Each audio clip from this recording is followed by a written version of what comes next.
Mbaaniriza ku channel yange. Leero ngenda kubeera nga preparinga smoothie eya orange ne yellow.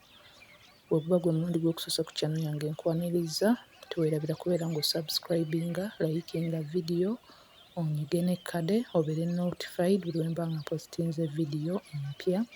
Bye bino bye ngenda okubeera nga nkozesa. Ngenda kubeera nga ntandika ne yellow smoothie. Ninamu amenvu 3, omuyembe gumu, vanilla yogurt, orange juice ne entangawuzi entonotono. Oba obadde tolina orange juice osobola okubeera ng'okozesa amazzi, but kino kiba kigenda kukyusa empoomya ya smoothie eno. Oba osobola okubeera ng'okozesa juice ow'obutunda, oba n'okozesa ow'enniimu oba mangada. Oba obadde tolina vanilla yogurt osobola okubeera ng'okozesa plain yogurt ali thick obulungi. Yogurt kyakola mu smoothie nti aziyamba okubeera nti zibeera so creamy.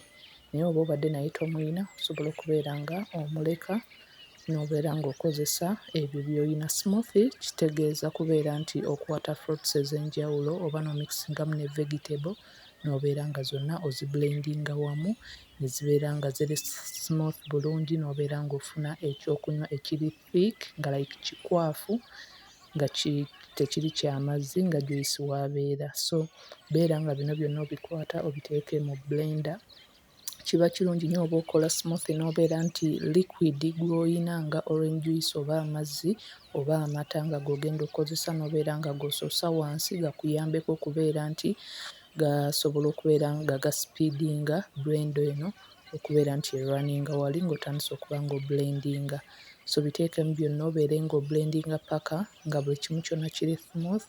Oluvannyuma funa giraasi z'ogenda okubeera ng'osaavingiramu, ofune ku vanilla yogurt eyo yennyini gwe twakozesezza, obeere ng'oteekamukko just engeri y'okubeera nti odizayiningamu oba okuwa presentation ennungi ku smoothie eno ng'ogisaavinga waggulu. Oluvannyuma beera ng'oganishingirako oba ne piisi y'omuyembe oba eryenvu, oba osobola okubeera ng'oganishingirako ekintu ekirala kyonna. Then for the orange smoothie ngenda kubeera nga ngattamu buno bugassi, carrot beera ng'ogifuna oginaazeeko bulungi nnyo, ogikalakateeko oyo skin yayo esooka, then ogisale mu piisi entonotono oblendinge. Ebibala bye nakozesezza mu kubeera nga nkola smoothie zino byonna byabadde biwoomerera nga birina their natural sweetness, so tewaabadde bwetaavu bwa kubeera nga addingamu sukaali oba ekiwoomerera ekirala.